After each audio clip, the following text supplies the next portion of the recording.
What is up guys, Standard this side. So in this video, I'm going to show you how to prepare Xero financial statements. So first you need to head over to the Xero's website and then you need to log in with your Xero's account, and after that when you have been redirected to the dashboard, from here on the top you need to click on this accounting section, and after clicking on accounting a drop down list will appear. From here you need to choose reports, and after clicking on reports, from here you can prepare your financial statements for multiple purposes like the business performance, the cash summary, the budget manager, the analytics, and the budget variance of your financials.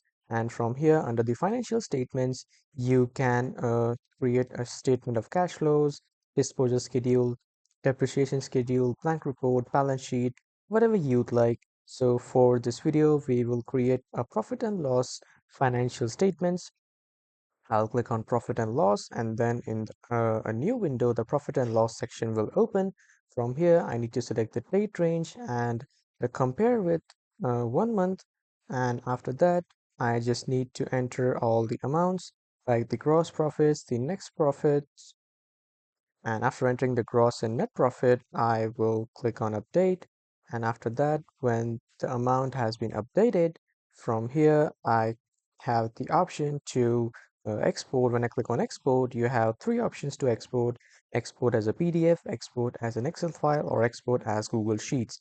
And if you want to save it as a custom, click on save as custom, and then you can make a custom report the default and click on save to save this report. And this is how you can prepare Xero financial statements. That was all for this video, everyone. Thank you for watching.